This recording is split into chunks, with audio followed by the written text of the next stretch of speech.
In this video, we're going to show you a cool integration that we've done with AtBot and Flow with a barcode scanning API. I'm going to hop over to Teams to show the skill, and then we'll look behind the scenes afterwards. So we're going to start with a basic keyword invocation. So when I type repair request, it kicks off the skill. Then I'm going to go ahead and switch over to my phone because Teams on my phone is sunk with Teams on the desktop, and I can do the actual submission of the barcode image from here. So the bot comes back and says, I can help you submit a repair request. Please send me a picture of the barcode, usually on the back of the item needing maintenance. So let me go ahead and take the picture here. Okay, and upload it.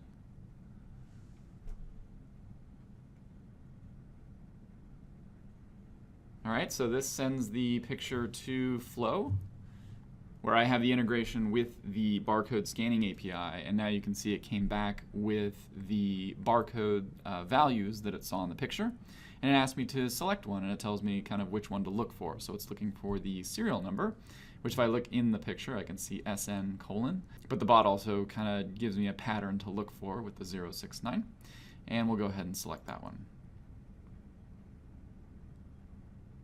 Now it's going to bring up an adaptive card asking me to describe the issue with the item.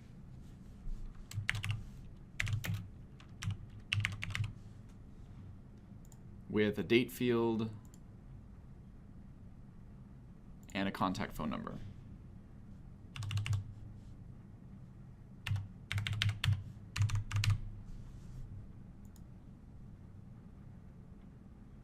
Then I submit the request, and from here you could imagine it would go back into some ticketing system, field service, or something like that. Taking a look at the back end, this is what the flow looks like that powers this skill.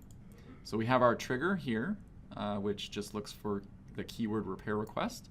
Now obviously this could be tied into a Lewis app where it's looking for words like my refrigerator is not is freezing over or whatever, and kind of walk them into it. But for the simplicity of this demo, we're just using a keyword-based skill. The next thing we do is a get response, which in this get response we're expecting a file to be uploaded by the user. Files that come back from a get response are in a collection. So for simplicity's sake, the rest of this is going to be inside an apply to each, even though we know that there's only one file or one image in that collection. After it's uploaded, we go ahead and give them a courtesy reply, letting them know that we received the image and we're going to look it up. The next bit is real important here. This is the call into the Barcode Scanning API. So the Barcode Scanning API that we're using is from Aspose. If we go over here, it's if you go to Aspose.Cloud and then to Products and Barcode Cloud.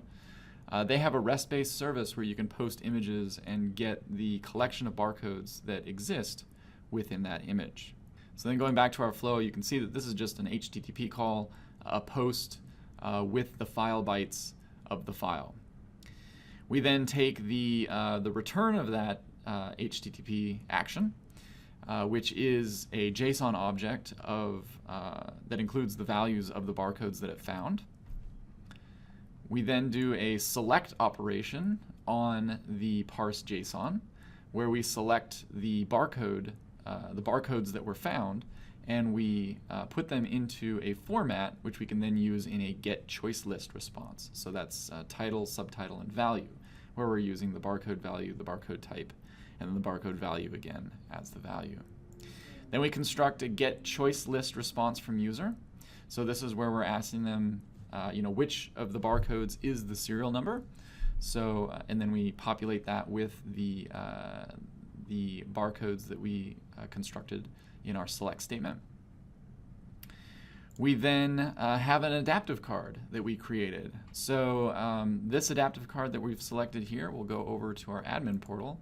We created that adaptive card here where we started with this survey form, and then we just kind of modified it so that the top line has an ID of product name, The second line has the ID of serial number. And then we collect some information like what is the issue, what date did it occur, and please provide a phone number. And then you can see in the flow, we're able to populate. Now we populated this by with static text. We could take that serial number and look back in a database or something and find the actual product name and then populate it here. But again, for simplicity, we just use static text. We parrot back the serial number that they selected, and then that's it. That's going to send that adaptive card form down to the user to fill out. Once they fill it out, the next step would probably be to talk to your CRM system, ticketing system, or whatever it is that you want to take this content or this data and put it into to be able to create the repair request. And then we just send a simple reply back to the user, thanking them for the request and letting them know that a technician will follow up with them at the phone number that they've supplied within the next 4 hours. So one little trick that I wanted to point out with respect to making REST requests to this Barcode API, they give you an app ID and a secret to be able to make a lot of their GET requests. But when you make a POST request, like you do here, you have to sign the request with a signature rather than with the key that you're given. So this app ID specifies an app that you've created, but generally in a GET request, you would send the API key. Well, when you're posting, you have to sign it. And what that means is the URL, everything from here back, without the signature, has to be sent through a method that looks like this,